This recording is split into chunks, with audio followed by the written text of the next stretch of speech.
आज जो काही गोनवडी ITI इथे प्रकार घडलेला आहे, साधारणतः याच्यामध्ये काय एकूणच प्रकार घडलाय, कशा पद्धतीने होईल? नमस्कार, मी ए सागर पवार, गोडेगाव पोलीस ठाणे प्रभारी अधिकारी. गोडेगाव पोलीस स्टेशनच्या हद्दीमध्ये शासकीय औद्योगिक प्रशिक्षण केंद्र म्हणजे ज्याला आपण ITI म्हणतो, हे गोनवडी घोडेगावच्या ठिकाणी आहे. आणि या ठिकाणी एक त्यांचं मुलांचं वसतिगृह आहे, जे शासकीय आहे. त्या ठिकाणी जवळपास 30 मुलं राहतात आणि तिथल्या विद्यार्थ्यांमध्ये किरकोळ भांडणं झालेली होती. आणि त्या भांडणामध्ये असं झालेलं होतं की आरोपी जो या घटनेमधील आहे अमय कोकरे हा आणि त्याचा रूम पार्टनर अनिरुद्ध साखरे यांच्यामध्ये काही रूममध्ये साफसफाई करणे किंवा आणि काही एकमेकाला टोपण नावाने किंवा चिडवणे वगैरे अशी भांडणं होत होती. आणि याच्यासाठी जो यातील मयत जो आहे सौरभ साखरे हा तो अनिरुद्ध साखरेचा चुलत भाव आहे नात्याने.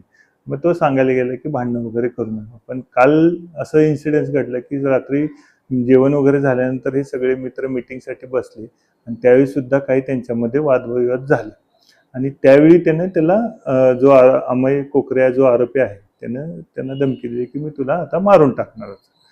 मग हे नंतर झोपी गेले आणि यातील जो सौरभ साखरे आणि फिर्यादी आहे या घटनेतील ऋषिकेश बडेकर हे टेरेसवर झोपायला गेले होते. टेरेसवर झोपायला गेल्यानंतर त्या ठिकाणी आरोपीने साधारण 1 वाजताच्या सुमारास रात्री एक लोखंडी पाईप आणि सिमेंटचा एक गट्टू घेऊन गेला आणि त्या ठिकाणी त्यानं मारहाण केली.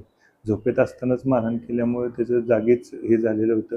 तरी देखील आपण रुग्णालयामध्ये आणलं. त्याच्या शेजारी झोपलेला जो ऋषिकेश बडेकर आहे त्याला सुद्धा दवाखान्यात आणलेलं होतं. त्याला किरकोळ दुखापत होती.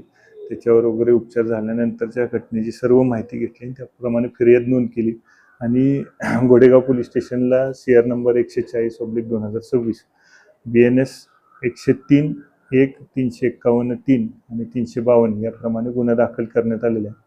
आरोपीला घटनास्थळावरूनच आपण त्या परिसरातून लगेच ताब्यात घेतलेलं होतं आणि त्याला आता अटक करून आपण न्यायालयात हजर करतोय.